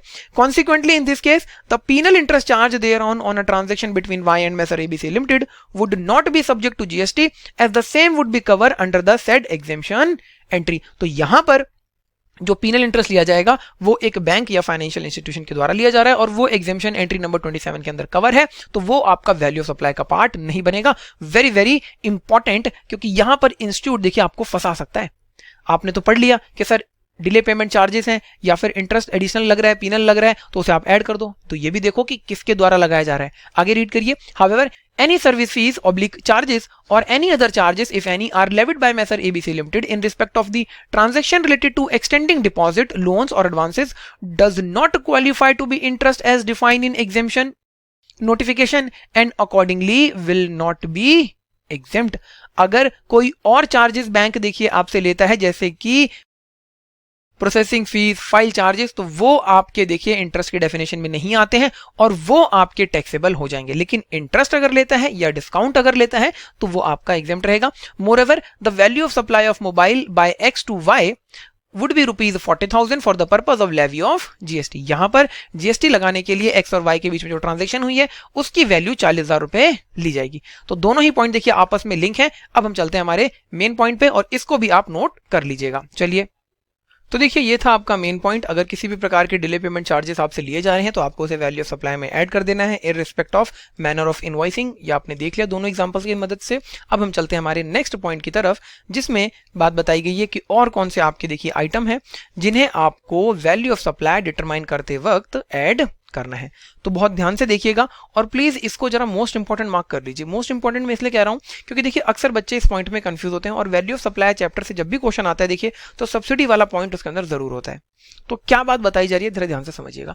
गवर्नमेंट ने कहा कि आपको अगर सब्सिडी मिलती है which is link with the price तो आपको उसे वैल्यू ऑफ सप्लाई के अंदर ऐड कर देना है। सब्सिडी देखिए एक तरीके की छूट होती है जो कि मिलती है ताकि किसी भी सप्लाई के प्राइस को कम किया जा सके और जो फाइनल कंज्यूमर है उनको यहां पर बेनिफिट पहुंचे। ठीक है, तो गवर्नमेंट ने कहा सब्सिडी जो कि लिंक है प्राइस के साथ उसे आपको ऐड कर देना है। यही बात लिखी है देखिए, sum of money given to keep the price of supply low. Subsidy एक ऐसा सम ऑफ मनी है जो कि सप्लाई के प्राइस को कम करने के लिए दिया जाता है और आपको इसे ऐड कर देना है वैल्यू ऑफ सप्लाई के अंदर। Subsidy must be directly link with the price, और जो सब्सिडी है वो प्राइस के साथ डायरेक्टली लिंक होनी चाहिए। लेकिन अगर आपको देखिए ब्लैंकेट सब्सिडी या फिर ब्लैंकेट डोनेशन की फॉर्म में सब्सिडी मिलती है तो आपको उसे ऐड नहीं करना है। देखिए, ब्लैंकेट सब्सिडी और donation received are not link with the supply and not added to the value of supply. इसे आपको वैल्यू ऑफ सप्लाई के अंदर ऐड नहीं करना है। अब यहां पर सवाल उठा कि what is the meaning of blanket subsidy और डोनेशन। तो देखिए इसको समझने के लिए हमें एक छोटे से एग्जांपल को देखना होगा, वो हम अभी देख लेते हैं। लेकिन इससे पहले एक छोटी सी चीज आपको जो नोट करनी है वो ये कि अगर आपको देखिए सेंट्रल गवर्नमेंट या स्टेट गवर्नमेंट से किसी प्रकार की कोई सब्सिडी मिल रही है तो उसे आपको ऐड नहीं करना है, उसे आपको ऐड नहीं करना है। इसके अलावा अगर आपको कहीं से भी सब्सिडी मिल रही है तो आपको उसे वैल्यू ऑफ सप्लाई के अंदर ऐड कर देना है। एक छोटा सा एग्जांपल हम लेते हैं और इस सारी चीजों को समझते हैं। देखिए एग्जांपल में क्या बात बताई, the selling price of a notebook is ₹50। एक नोटबुक है जिसकी सेलिंग प्राइस 50 रुपए है for notebook sold to the student in government school. और ये जो नोटबुक है देखिए गवर्नमेंट स्कूल में स्टूडेंट्स को सेल की जाएगी। A company uses its CSR fund to pay the seller ₹30। एक कंपनी है देखिए उन्होंने अपना CSR फंड यूज किया। आपने कंपनीज एक्ट पढ़ा है, देखिए सेक्शन 135 आता है उसके अंदर, जिसमें हमें बात बताई जाती है कि कंपनीज को CSR फंड जो है मेंटेन करना होता है और उसको आगे खर्च करना होता है। तो कंपनी ने देखिए उसी को यूज करा और देखिए यहां पर सेलर से क्या कहा कि सर हम आपको 30 रुपए देंगे। तो अगर सेलर को 30 रुपए एक कंपनी की तरफ से मिल रहे हैं और 50 रुपए की देखिए कीमत है, तो यानी कि बच्चों से कितनी कीमत लेगा सेलर, यहाँ पे 20 रुपए लेगा। तो देखिए सो दैट द स्टूडेंट्स पे ओनली ₹20 पर नोटबुक। अब यहाँ पर बच्चों को देखिए, हर बच्चे को देखिए 30 रुपए का एक नोटबुक के ऊपर फायदा हो रहा है, उनकी कीमतें कम हो रही हैं। The value of notebook will be ₹50। लेकिन यहां पर सप्लायर के लिए, या मैं कहूं जो सेलर है, इनके लिए जो वैल्यू ऑफ सप्लाई गवर्नमेंट कह रही है वो 50 रुपए ही रहने वाली है। क्यों? क्योंकि ये जो सब्सिडी मिल रही है ये एक कंपनी की तरफ से मिल रही है। तो आप जो वैल्यू ऑफ सप्लाई निकालोगे, क्या देखोगे, आपने 20 रुपए में सप्लाई करा और 30 रुपए की आपको सब्सिडी मिली, तो वैल्यू ऑफ सप्लाई 50 रुपए की रहने वाली है मिस्टर सेलर के लिए। ये बात गवर्नमेंट ने यहां पर बताई। ठीक है जी, देखिए as this is a non government subsidy. लेकिन सर अगर यही सब्सिडी केंद्र सरकार या राज्य सरकार की तरफ से दी जाती, देखिए तो क्या होता, तो फिर 20 रुपए ही लेते। If the same subsidy is paid by the central government or state government, the value of the notebook would be ₹20। तो उस केस में जो वैल्यू ऑफ नोटबुक है वो 20 रुपए है। अब आप इस चीज को जरा ध्यान से समझने की कोशिश करिएगा। मैं आपको बताता हूं यहां पर कि subsidy directly link with the price कैसे है, और ये ब्लैंकेट सब्सिडी या ब्लैंकेट डोनेशन नहीं है। ध्यान से समझिए, हमने क्या कहा कि एक सेलर को जो कि 50 रुपए की नोटबुक बेच रहे हैं, एक कंपनी ने कहा कि हम आपको हर नोटबुक पर 30 रुपए देंगे। तो यानी कि यहां पर आप आइडेंटिफाई कर सकते हो कि किस आइटम के अगेंस्ट में सब्सिडी दी जा रही है। तो ये सब्सिडी किस तरीके की सब्सिडी है, ये सब्सिडी लिंक है प्राइस के साथ। ठीक है जी, देखिए 50 रुपए की नोटबुक और कंपनी क्या कह रही है कि हर नोटबुक पे 30 रुपए हम देंगे, तो ये लिंक हो गई प्राइस के साथ। एक पर्टिकुलर आइटम है, उस आइटम के प्राइस के साथ ये सब्सिडी लिंक है। लेकिन सपोज अगर ये कंपनी, मिस्टर सेलर को हम नाम दे देते हैं, चलिए यहां पर mister A, seller mister A हैं, इनकी स्टेशनरी शॉप है, नोटबुक ये देखिए बच्चों को दे रहे हैं। कंपनी यहां पर कहती कि सर हम आपको पूरे साल में 5 लाख रुपए की पेमेंट कर देते हैं और आपके जितने भी स्टेशनरी आइटम है उन सभी का price of all stationery item reduced by 30%। अब यहां पर क्या हुआ भाई, कंपनी ने क्या कहा कि जितने भी स्टेशनरी आइटम देखिए आप दे रहे हो बच्चों को, उस पे 30% प्राइस को जो है कम कर दो और हम आपको 5 लाख रुपए की देखिए यहां पर सब्सिडी देते हैं। तो ये किस तरीके की सब्सिडी है, ये एक ब्लैंकेट सब्सिडी है। अब आप अगर वर्ड को ध्यान से समझो तो ब्लैंकेट का काम क्या होता है, पूरी चीजों को कवर कर लेना। तो यहां पर ये सब्सिडी देखिए इनके सारे आइटम्स को कवर कर रही है। तो इस तरीके की अगर सब्सिडी है, देखिए ब्लैंकेट सब्सिडी, या इसे आप डोनेशन भी कह सकते हो, तो आपको उसे वैल्यू ऑफ सप्लाई में ऐड नहीं करना। Very simple and very important. लेकिन अगर प्राइस के साथ लिंक है तो आपको उसे ऐड कर देना है। लेकिन अगर सब्सिडी केंद्र सरकार या राज्य सरकार के द्वारा दी जा रही है तब आपको उसे ऐड नहीं करना है। वेरी वेरी इंपॉर्टेंट जो ये चीज है, देखिए इसको अच्छे समझ लीजिए कि कब हम कहेंगे कि सब्सिडी ऐड होगी, तो सब्सिडी तभी ऐड होगी अगर वो डायरेक्टली लिंक है प्राइस के साथ। दूसरी बात कि वो देखिए किसी सेंट्रल गवर्नमेंट या स्टेट गवर्नमेंट के अलावा कहीं और से मिल रही है। अगर केंद्र सरकार या राज्य सरकार देंगी तो आपको उसे ऐड नहीं करना। अब एक और छोटा सा एग्जांपल ले लेते हैं इसका, ताकि हमें ये चीज और अच्छे से क्लियर हो जाए। तो देखिए आपके साथ एक यहां पर एग्जांपल लिया गया है। क्या बात बताई जा रही है इस एग्जांपल में, देखिए मिस्टर राम एक बिजनेसमैन है और ये देखिए सोलर पैनल लगाना चाहते हैं। तो बहुत अच्छी बात है, ऑल्टरनेटिव एनर्जी के ऊपर देखिए काम कर रहे हैं। और यहाँ पर जो ये प्रोजेक्ट लगा रहे हैं, देखिए इस तरीके से सोलर पैनल लगाएंगे, इलेक्ट्रिसिटी प्रोड्यूस करेंगे और 1000 करोड़ रुपीज का देखिए ये पूरा प्रोजेक्ट है। ठीक है जी, अब हम देखिए बात क्या कर रहे हैं कि सर आपको सब्सिडी कब ऐड करनी है। तो देखिए इस प्रोजेक्ट की कॉस्ट 1000 करोड़ रुपीस है और इस प्रोजेक्ट को लगाने के लिए देखिए इस तरीके से सोलर पैनल इन्हें लगाने पड़ेंगे, कुछ प्लांट एंड मशीनरी देखिए लगेगी, बाकी इक्विपमेंट्स लगेंगे। इन सब चीजों को ये परचेज कर रहे हैं टाटा पावर सोलर से। ठीक है जी, अब गवर्नमेंट कहती है कि 1000 करोड़ रुपीस का देखिए आपका पूरा प्रोजेक्ट है और इस प्रोजेक्ट को हम 50% फाइनेंस कर देते हैं। ठीक है जी, यानी कि 500 करोड़ रुपीस हम आपको दे देंगे। तो टाटा पावर सोलर से देखिए ये सारे के सारे मशीनरी इक्विपमेंट परचेज की जाएगी। तो हम क्या कहेंगे कि ये किस तरीके की सब्सिडी है, सर ये सब्सिडी डायरेक्टली लिंक है प्राइस से, क्योंकि ये जो आइटम परचेज करके लगाए जा रहे हैं इसके देखिए परचेज पर गवर्नमेंट ये प्राइस आपको पे कर रही है। तो ये डायरेक्टली देखिए आपकी सब्सिडी लिंक है। अब क्या इसको ऐड करना है, तो बताइए हमने क्या पढ़ा था कि सर अगर सब्सिडी गवर्नमेंट से मिल रही है, चाहे वो स्टेट गवर्नमेंट हो या सेंट्रल गवर्नमेंट, आपको उसे ऐड नहीं करना। लेकिन सपोज एक दूसरी ऑर्गेनाइजेशन है XYZ लिमिटेड, ये यहां पर मिस्टर राम को कहते हैं कि ठीक है सर आपके प्रोजेक्ट की कॉस्ट 1000 करोड़ है, इसका 400 करोड़ हम आपको दे देते हैं। ठीक है जी, हम आपको सब्सिडी प्रोवाइड कर देते हैं। तो इस पर्टिकुलर सिचुएशन में ये 400 करोड़ रुपए देखिए टाटा पावर के पास जाएंगे, क्योंकि ये कॉस्ट है प्रोजेक्ट की। तो मिस्टर राम की जेब से कितना पैसा जाएगा, सिर्फ और सिर्फ 600 करोड़। लेकिन गवर्नमेंट यहां पर कह रही है कि जो भी देखिए plant and machinery equipment provide किए जा रहे हैं टाटा पावर सोलर की तरफ से, इसकी कॉस्ट पूरी 1000 लेनी है आप यहां पर 600 करोड़, और इसमें प्लस सब्सिडी 400 करोड़ की ऐड कर दोगे और 1000 करोड़ रुपीस दिखाओगे वैल्यू ऑफ सप्लाईज। लेकिन जब स्टेट गवर्नमेंट या सेंट्रल गवर्नमेंट की तरफ से मिलेगी तो आपको जो दिखानी है वैल्यू वो 500 करोड़ रुपए ही दिखानी है। तो देखिए ये था हमारा पॉइंट सब्सिडी से रिलेटेड कि कब सब्सिडी को आपको ऐड करना है और कब ऐड नहीं करना है। सिर्फ सेंट्रल गवर्नमेंट स्टेट गवर्नमेंट से सब्सिडी मिल रही है, चाहे वो डायरेक्टली लिंक है या नहीं है, इस बात से कोई फर्क नहीं पड़ता, आप उसे ऐड नहीं करोगे। लेकिन कहीं और से सब्सिडी मिल रही है और वो डायरेक्टली लिंक है, तभी आपको उसे ऐड करना है। जैसे कि XYZ लिमिटेड से मिल रही थी, अगर XYZ से भी देखिए आपको जनरल डोनेशन की फॉर्म में मिलती तो आप उसे ऐड नहीं करते। तो subsidy which is directly linked to the price if received from any person other than central government state government then it shall be added to the value of supply, but if it is received from the central government state government then it will not be included in the value of supply. Very simple. तो I hope आप लोगों को देखिए subsidy से related point समझ में आ गया होगा। तो बहुत अच्छे से इस एग्जांपल को नोट कर लीजिएगा और यहां तक नोट्स बनाकर प्रिपेयर करिए। हमारा देखिए कौन से आइटम्स ऐड करने हैं, ये सारी चीजें हमने देख ली। अगर हम फटाफट से चीजों को रिकॉल करें तो सबसे पहली चीज आपने यहां पर क्या पढ़ी कि what is the meaning of value of supply. तो हमने कहा कि सर ट्रांजैक्शन वैल्यू होगी value of supply. Transaction value का क्या मतलब है कि प्राइस आपने जो पे किया है या आपको पे करना है, प्राइस यहां पर सोल कंसिडरेशन है, सप्लायर और रिसिपिएंट रिलेटेड ना हो। Very simple. इसके बाद हमने क्या देखा, इसके बाद हमने देखा कि कौन कौन से ऐसे आइटम्स हैं जिन्हें आपको ऐड करना है वैल्यू ऑफ सप्लाई निकालते वक्त। सबसे पहले आपने देखा कि किसी भी प्रकार के आपने टैक्सेस ड्यूटी सेस आपने पे करे हैं किसी भी लॉ के अंदर, वो आपको ऐड करने हैं। लेकिन आपने CGST एक्ट के अंदर देखिए CGST, SGST, IGST, UTGST cess, GST compensation cess या इनकम टैक्स में TCS की पेमेंट करी है तो आपको उसे ऐड नहीं करना है। Very very simple.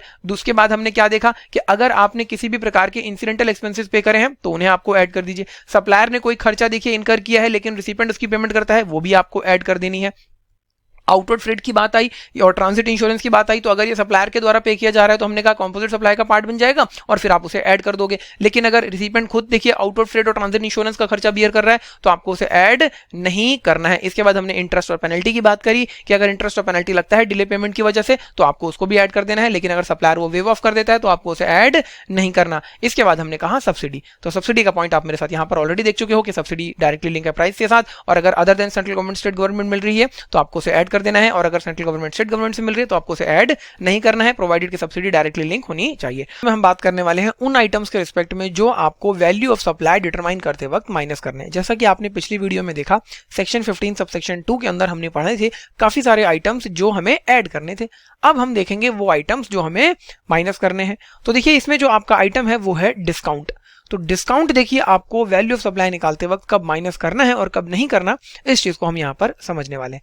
तो देखिए दो तरीके से डिस्काउंट को यहाँ पर पहले बाइफरकेट किया जा रहा है। पहला ये है कि डिस्काउंट आपको मिल रहा है जिस टाइम पे सप्लाईज की जा रही है उस टाइम पे, या उससे पहले ही सप्लायर ने आपको बता दिया कि डिस्काउंट वो देगा। सेकंड केस क्या बन सकता है कि सप्लाई हो चुकी है और उसके बाद आपको डिस्काउंट दिया जा रहा है। तो एक होगा देखिए एट द टाइम और बिफोर द सप्लाईज, और एक होगा आपका पोस्ट सप्लाई डिस्काउंट। तो सबसे पहले हम बात कर रहे हैं एट द टाइम और बिफोर दी सप्लाईज। तो देखिए अगर आपको सप्लाईज मिलते वक्त या फिर उससे पहले डिस्काउंट देखिए दिया गया और वो डिस्काउंट इनवॉइस में दिखाया गया, तब तो आपको उसे वैल्यू ऑफ सप्लाई में से माइनस कर देना है। लेकिन अगर सप्लायर ने देखिए उस डिस्काउंट को इनवॉइस में नहीं दिखाया तो आपको उसे नहीं दिखाना। वेरी वेरी सिंपल, यही बात लिखी है। देखिए रीड कर लेते हैं। एट द टाइम और before the supplies shown in the invoice. अगर डिस्काउंट आपने इनवॉइस में शो करा, जी हाँ शो करा है, तो आपको उसे सब्ट्रैक्ट कर देना है वैल्यू ऑफ सप्लाई में से। और अगर आपने डिस्काउंट को देखिए इनवॉइस में शो नहीं करा, not subtracted from the value of supply, उस केस में आप सब्ट्रैक्ट नहीं करोगे। Very very simple. सेकंड आता है इसमें देखिए हमारा केस पोस्ट सप्लाई डिस्काउंट। अब ये क्या होता है, सर आपकी सप्लाईज हो चुकी हैं और तब आपको डिस्काउंट दिया गया। तो देखिए पोस्ट सप्लाई डिस्काउंट के केस में आपको 3 कंडीशन बताई गई हैं और जब ये तीनों कंडीशन सेटिस्फाई होंगी देखिए तभी आप पोस्ट सप्लाई डिस्काउंट को माइनस करोगे। कौन सी वो 3 कंडीशन है, देखिए इन terms of agreement that existed eight the time of supply. जो पोस्ट सप्लाई डिस्काउंट दिया जा रहा है वो एज पर एग्रीमेंट है, मतलब जब आप देखिए सप्लाईज करने के लिए एग्रीमेंट बना रहे थे उसी टाइम पे ये बात डिटरमाइन हो गई थी और ये चीज देखिए आप लोगों के बीच में बन गई थी, मतलब सप्लायर और रिसिपिएंट के बीच में, कि डिस्काउंट दिया जाएगा। तो एज पर एग्रीमेंट होना चाहिए जो कि एग्जिस्ट करता हो जब सप्लाईज दी जा रही है। सेकंड बात क्या बताई कि डिस्काउंट जो है वो किस पर्टिकुलर इनवॉइस के अगेंस्ट में दिया जा रहा है, इस बात को लिंक करता हूं, मतलब ये चीज आइडेंटिफाई की जा सकती है कि किस इनवॉइस के अगेंस्ट में आप कितना डिस्काउंट दे रहे हो। थर्ड चीज इसमें बताई गई जो कि मोस्ट इंपॉर्टेंट है और ये आपके आईटीसी चैप्टर से भी लिंक करती है, इसको आप वहां पर और डिटेल में पढ़ोगे, और ये है कि प्रोपोर्शनेट आईटीसी रिवर्स कर दिया हो रिसिपिएंट ने। सर ये एक नई चीज निकल कर आ गई कि what is the meaning of proportionate ITC reversed. हमने तो अभी तक आईटीसी भी नहीं पढ़ा, तो रिवर्स कहां से होगा। तो देखिए आईटीसी चैप्टर में आप इसको पढ़ोगे, हम एक एग्जांपल लेंगे जिसकी मदद से समझेंगे कि आईटीसी रिवर्सल का क्या मतलब होता है। ठीक है, तो पहली चीज यहां पर क्या समझनी है कि सर अगर सप्लाइजेस के टाइम पर या सप्लाइजेस से पहले डिस्काउंट दिया और उसे इनवॉइस में शो किया तो माइनस कर दीजिए, इनवॉइस में शो नहीं करा मत माइनस करो। पोस्ट सप्लाई डिस्काउंट है तो तीन चीजें चेक कर लो कि इन टर्म्स ऑफ एग्रीमेंट जो कि एग्जिस्ट करता था eight the time of supply, आपका देखिए जो डिस्काउंट है वो पर्टिकुलर किस इनवॉइस के अगेंस्ट में दिया जा रहा है इसको रिलेट करता हो, और प्रोपोर्शनेट आईटीसी रिवर्स कर दिया गया हो। सर ठीक है ये तो समझ में आ गया, लेकिन अब इसका एक एग्जांपल ले लीजिए। तो चलिए एक एग्जांपल ले लेते हैं। ये देखिए यहां पर हमने एक बहुत ही सिंपल सा एग्जांपल लिया है पोस्ट सप्लाई डिस्काउंट को समझने के लिए। दो व्यक्ति हैं यहां पर, एक का नाम है मिस्टर राम, एक का नाम है मिस्टर श्याम। मिस्टर राम देखिए हमारे यहां पर सर सप्लायर हैं, और मिस्टर श्याम देखिए हमारे यहां पर रिसिपिएंट है। और मिस्टर श्याम को देखिए पोस्ट सप्लाई डिस्काउंट मिला और ये खुश हो गए कि मुझे तो पोस्ट सप्लाई डिस्काउंट मिल गया है, मुझे यहां पर कम पैसा पे करना पड़ेगा।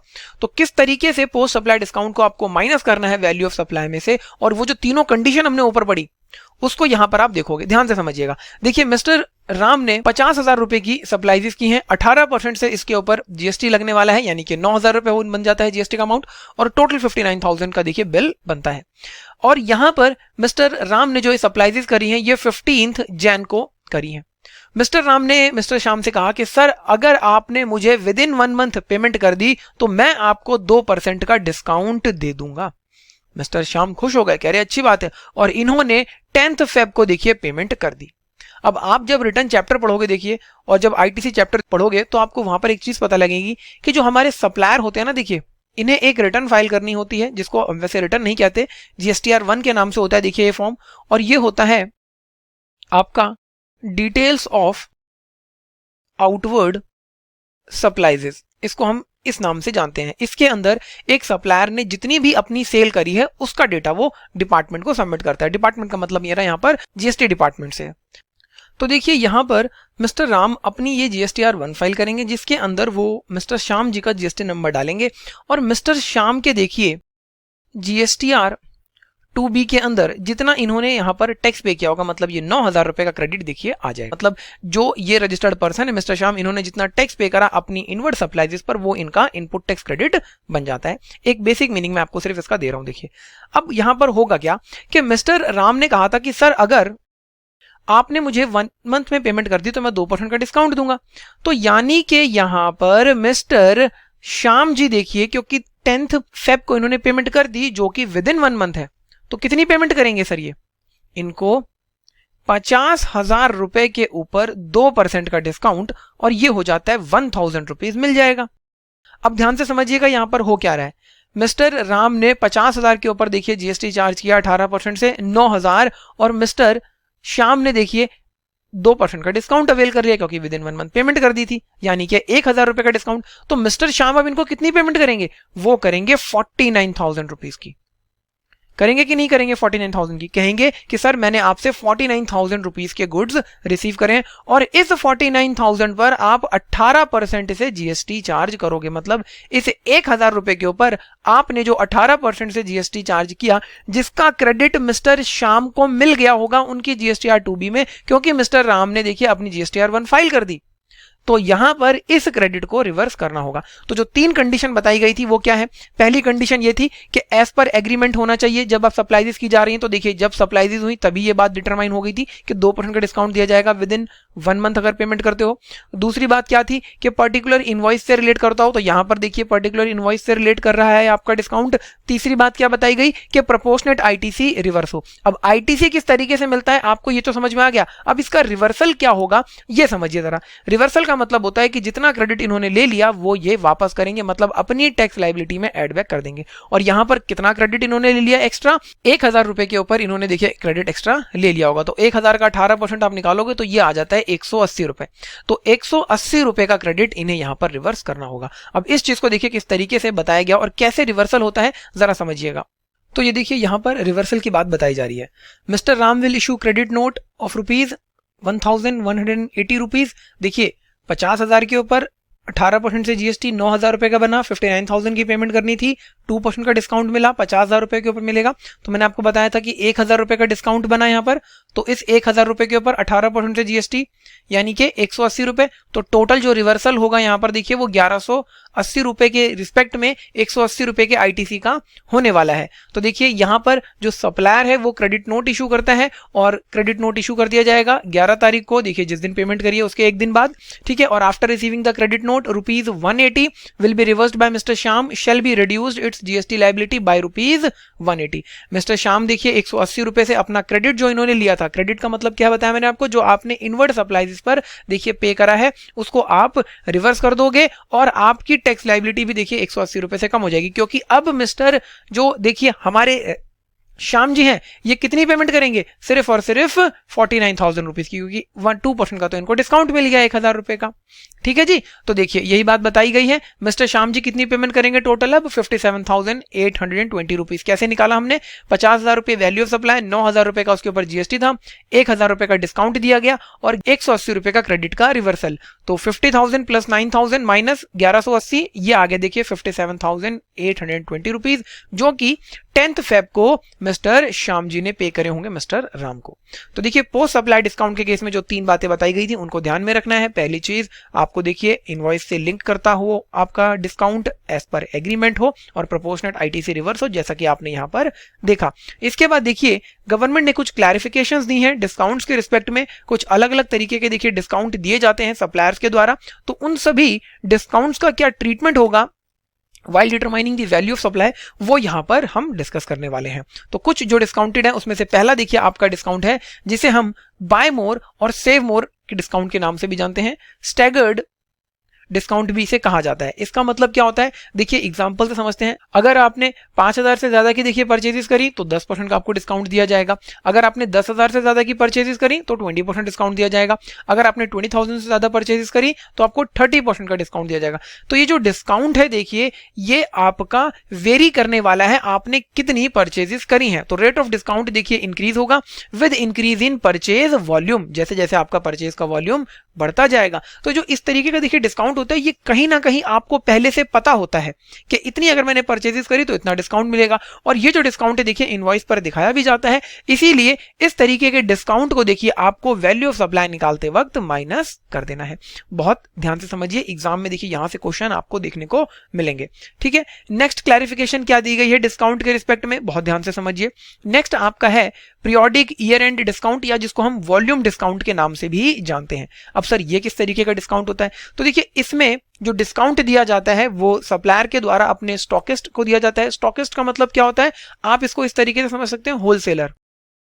ये क्या काम करते हैं सर, ये स्टॉक में देखिए अपने सामान रख लेते हैं होलसेल में परचेज करके और फिर उसे पूरे साल बेचते रहते हैं।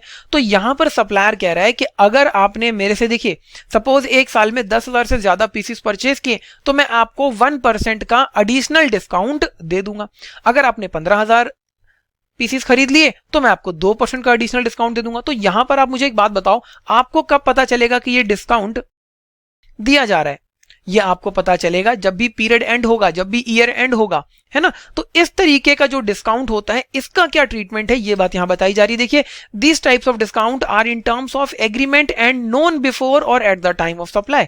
आपको पता है कि आपने अगर 10,000 15,000 या जो भी स्पेसिफाइड लिमिट क्वांटिटी यूनिट बताई गई है स्पेसिफाइड पीरियड में उतनी अगर आपने परचेजेस करी तो डिस्काउंट मिलेगा। तो यहां पर आपको discount at the time of making supply या बिफोर सप्लाई पता था, ठीक है जी, but not shown on the invoice. लेकिन ये डिस्काउंट जो है आपका इनवॉइस पे शो नहीं होगा क्योंकि आप साल भर में देखिए 10,000 पीसेस परचेज करेंगे। एक बारी में हो सकता है आपने 2,000 करे, 5,000 करे, 8,000 करे, तो हर बार देखिए इनवॉइस के ऊपर ये डिस्काउंट मेंशन नहीं होता है। लेकिन देखिए because the actual discount is determined after the period of time generally at year end, तो इस तरीके के देखिए जो डिस्काउंट होते हैं इसे आपको माइनस करना होता है। तो इस चीज को लिख लीजिए, such types of discounts shall be reduced or subtracted while determining the value of supply। अब यहां पर भी एक छोटा सा क्वेश्चन है जो रेज होता है, जो कि आपने पीछे जो एग्जांपल पढ़ा उससे रिलेट करता है।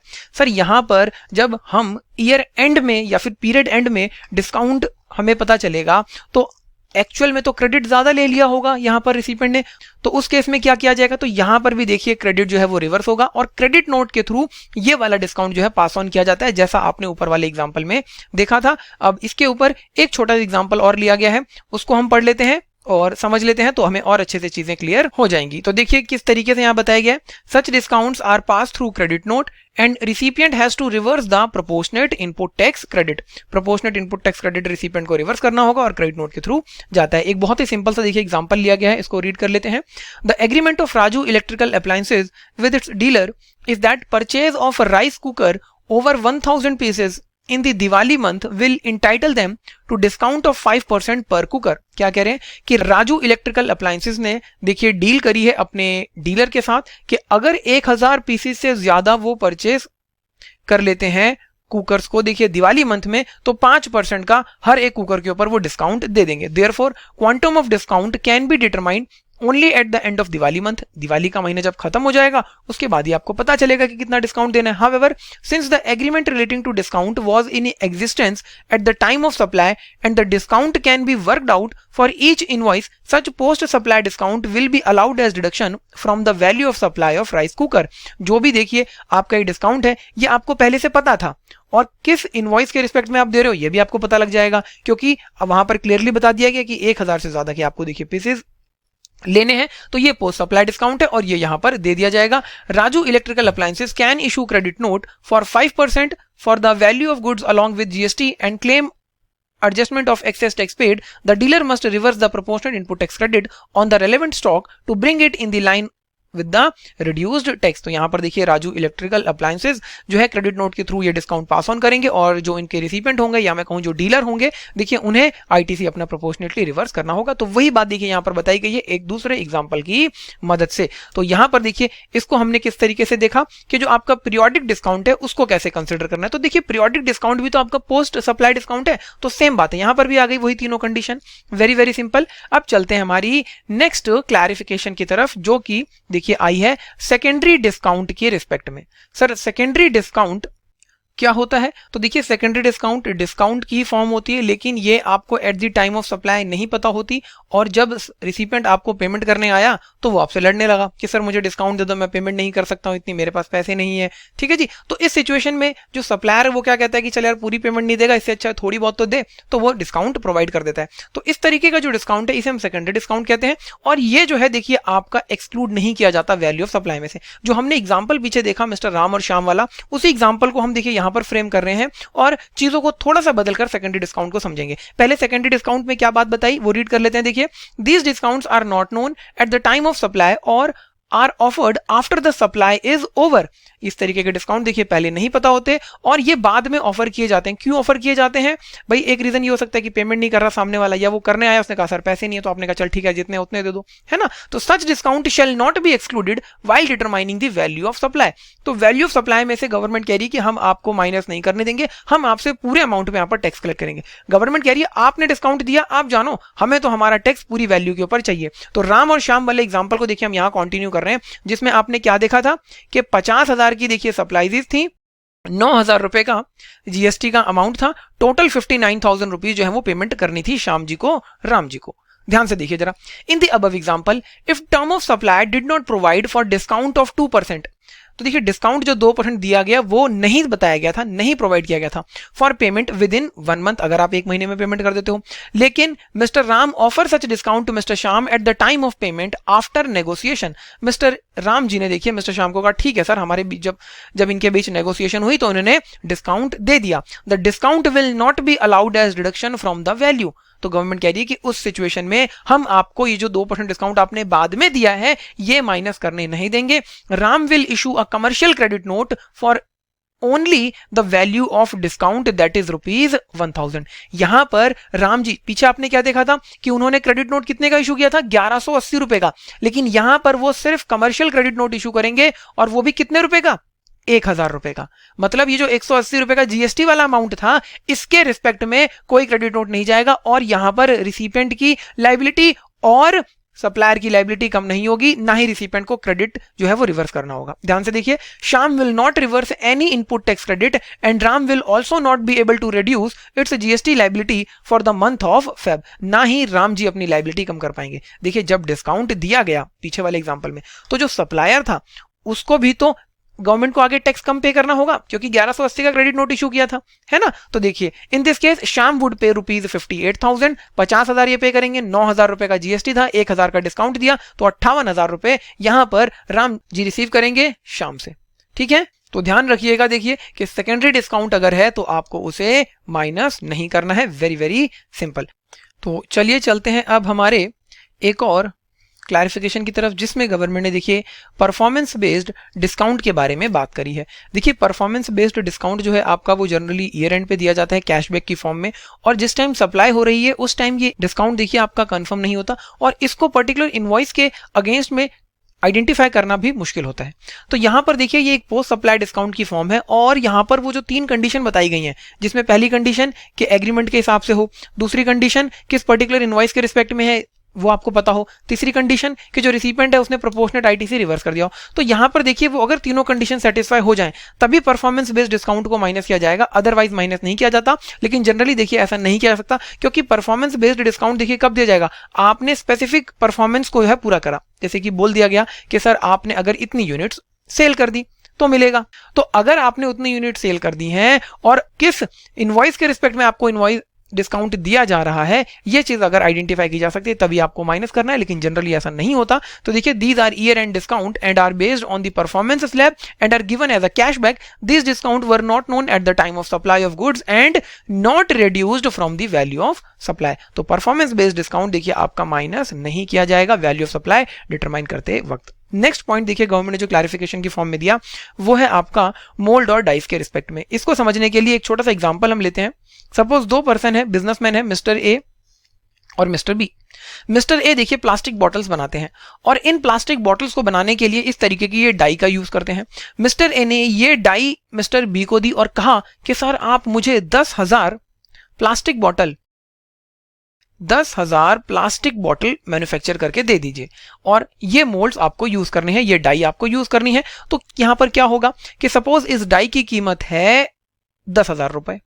अब ये 10,000 रुपए की डाई देखिए मिस्टर ए ने मिस्टर बी को दी और 10,000 देखिए ये प्लास्टिक बॉटल बनाएंगे इसको यूज करके, और सपोज एक बॉटल के लिए ये 2 रुपए चार्ज करते हैं, तो यहां पर 20,000 रुपए जो है वो कंसिडरेशन बन जाएगा मिस्टर बी के लिए। अब 10,000 रुपए की ये डाई, तो जब मिस्टर बी देखिए ये बॉटल्स बनाकर वापस करेंगे तो उसके साथ में ये डाई भी वापस कर देंगे। तो गवर्नमेंट यहां पर कह रही है कि क्या 20,000 रुपए की बॉटल्स का कंसिडरेशन और 10,000 ये टोटल 30,000 रुपए पे करेंगे मिस्टर ए मिस्टर बी को। तो गवर्नमेंट ने कहा नहीं, ऐसा नहीं होगा। जो भी वैल्यू है मोल्ड और डाइस की जो कि ओन की थी ओरिजिनल इक्विपमेंट मैन्युफैक्चरर ने, जो कि प्रोवाइड करी मिस्टर ए ने देखिए free of cost mister B को, वो आपकी देखिए वैल्यू ऑफ सप्लाई के अंदर ऐड नहीं की जाएगी। Value of mould and dies owned by original equipment manufacturer sent free of cost to supplier not to be included in the value of supply made by him. जो भी mister B यहां पर supplies करेंगे देखिए उसमें इसको ये add नहीं करेंगे इस वैल्यू मोल्ड या डाई की। तो ये देखिए हमारा पूरा चैप्टर था यहाँ तक वैल्यू ऑफ सप्लाई, कौन सी चीजें इंक्लूड करनी थी, कौन सी चीजें एक्सक्लूड करनी थी। आपने यहाँ पर देखा कि पोस्ट सप्लाई डिस्काउंट किस तरीके से माइनस होगा। अगर बिफोर या eight the time of supply है, इनवॉइस में शो किया माइनस कर दीजिए, नहीं शो करा नहीं करना। पोस्ट सप्लाई है तो जो 3 कंडीशन मैंने आपको बताई वो चेक करनी है। पहली चीज कि एज पर एग्रीमेंट हो, दूसरी चीज आप देखिए पर्टिकुलर इनवॉइस के अगेंस्ट में आइडेंटिफाई कर सको, तीसरी चीज आपने आईटीसी रिवर्स करवा लिया। तो ये तीनों बातें होंगी तो सप्लाई डिस्काउंट आपका माइनस होगा, अदरवाइज नहीं होगा। तो यहाँ तक नोट्स बनाकर बहुत अच्छे से प्रिपेयर करिए और क्वेश्चंस की प्रैक्टिस करिए कि आपने सेक्शन 15 सबसेक्शन 3 के अंदर कुछ ऐसे आइटम्स देखे जिन्हें वैल्यू ऑफ सप्लाई डिटरमाइन करते वक्त आपको सब्ट्रैक्ट करना होता है, जिसके अंदर आपने देखिए पोस्ट सप्लाई डिस्काउंट के बारे में पढ़ा था, डिस्काउंट के बारे में पढ़ा और डिस्काउंट की अलग अलग फॉर्म्स के बारे में देखा कि कब उसे माइनस करना है और कब नहीं करना है। इसी सीक्वेंस को देखिए हम आगे बढ़ाते हुए गवर्नमेंट ने एक रिसेंटली देखिए बिल्कुल क्लैरिफिकेशन ऐड करी है कि आपको एक और आइटम दिया गया है जिसे वैल्यू ऑफ सप्लाई डिटरमाइन करते वक्त माइनस करना है। क्या वो आइटम है और क्या होता है उसके बारे में ये हम दोनों बातें यहाँ पर पढ़ने वाले हैं।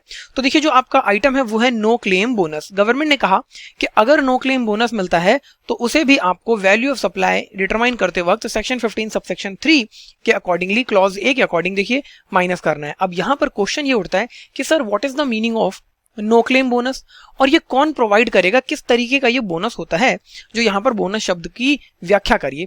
तो सर हम सबसे पहले नो क्लेम बोनस को समझते हैं एक छोटे से एग्जांपल से।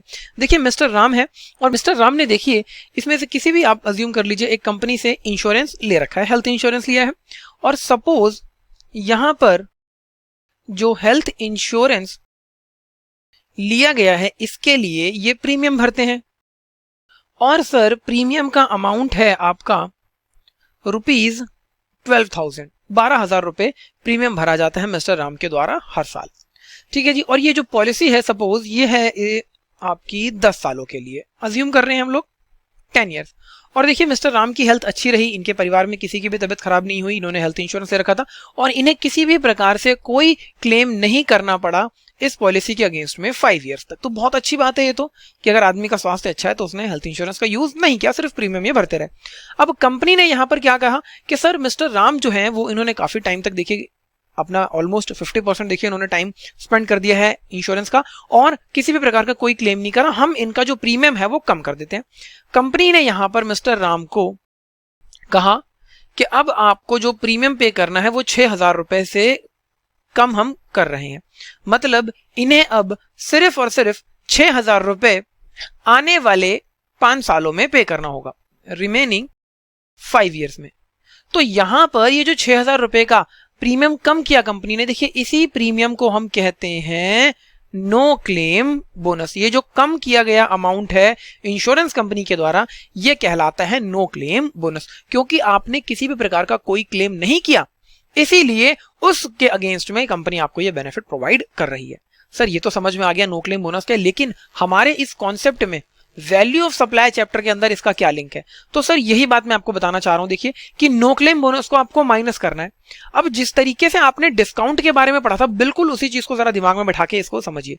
आपने क्या देखा था कि सर अगर डिस्काउंट बिफोर और at the time of supply provide किया जाता है जो कि इनवॉइस में शो है तो आपको उसे माइनस करना है, लेकिन पोस्ट सप्लाई डिस्काउंट है तो आपको नहीं देना। सिर्फ आपको वो कंडीशन चेक करनी होती है जिसमें आपने क्या पढ़ा था कि पर्टिकुलर इनवॉइस से रिलेट करता हो, एग्रीमेंट होना चाहिए कहीं ना कहीं, इसके साथ प्रोपोर्शनेट आईटी से रिवर्सल हो। ठीक है जी। तो आप देखिए डिस्काउंट बिफोर और at the time of supply देते हैं, पोस्ट सप्लाई नहीं देते। इसी तरीके से अगर कंपनी नो क्लेम बोनस दे रही है और ये नो क्लेम बोनस कंपनी ने at the time of issuing the policy documents में ये बात मेंशन करी थी कि आपको no claim bonus in future दिया जा सकता है अगर आपने देखिए कुछ भी अमाउंट क्लेम नहीं किया अपने इंश्योरेंस के अगेंस्ट में, इंश्योरेंस पॉलिसी के अगेंस्ट में। ठीक है जी। इसके साथ साथ कंपनी ये बात टैक्स इनवॉइस पे भी मेंशन करती है। तो उस सिचुएशन में अगर फ्यूचर में नो क्लेम बोनस दिया जाता है कंपनी के द्वारा तो आपको वैल्यू ऑफ सप्लाई डिटरमाइन करते वक्त उसे माइनस कर देना है, मतलब फिर पूरे प्रीमियम के ऊपर जीएसटी चार्ज नहीं किया जाएगा, जो बैलेंस अमाउंट होगा उसी पे चार्ज किया जाएगा। लेकिन सर कंपनी ने जब पॉलिसी इशू करी तब ये चीज मेंशन नहीं करी थी कि हम नो क्लेम बोनस दे सकते हैं फ्यूचर में, लेकिन बाद में उन्होंने दे दिया। तो इस पर्टिकुलर सिचुएशन में आप देखिए इसकी डिडक्शन प्रोवाइड नहीं करोगे और जो प्रीमियम का पूरा अमाउंट होगा उसी पर जीएसटी भी चार्ज किया जाएगा। यही बात अब यहां पर शब्दों में पिरो के लिख दी गई है, बस आपके साथ हम रीड करेंगे और समझ लेंगे। देखिए डिस्काउंट का एग्जांपल देते हुए बात गवर्नमेंट ने देखिए बताई क्लैरिफिकेशन के माध्यम से, डिस्काउंट गिवन बिफोर और at the time of supply which is shown in the tax invoice is subtracted while computing the value of supply. भाई डिस्काउंट माइनस करते हो अगर एट द टाइम और बिफोर सप्लाई दिया। Same way if no claim bonus is provided by the insurance company to the insured person. ठीक है जी। Insured का मतलब क्या है? जिस व्यक्ति का इंश्योरेंस किया गया, जैसे हमारे एग्जांपल में मिस्टर राम कस्टमर का, and it is disclosed on the insurance policy document itself. देखिए बहुत इंपॉर्टेंट बात है, इसको हाईलाइट कर लीजिएगा कि इंश्योरेंस पॉलिसी के डॉक्यूमेंट में ये चीज मेंशन थी, and also on the tax invoice, then GST will be charge on the actual insurance premium after deducting the no claim bonus. जो जीएसटी चार्ज किया जाएगा, जो नो क्लेम बोनस दिया जा रहा है प्रीमियम में से उसको माइनस कर दीजिए, जो बैलेंस बचेगा उसी पे चार्ज करना है आपको। If nothing is mention about no claim bonus on the insurance policy document then GST will be charge on the total premium that is before deducting the no claim bonus, तो situation में आपको minus नहीं करना है, पूरा जो insurance का premium है उस पर जीएसटी चार्ज किया जाएगा। तो एक बहुत ही सिंपल से देखिए क्लैरिफिकेशन जो कि आपकी इंक्लूड की गई थी वैल्यू ऑफ सप्लाई चैप्टर के अंदर सेक्शन 15 में। इसको बहुत अच्छे से नोट करिए, ये था हमारा लास्ट पॉइंट। इसके बाद आप क्वेश्चंस की प्रैक्टिस कर सकते हैं इस चैप्टर की, तो इसको नोट करके प्रिपेयर करिए। Thank you so much.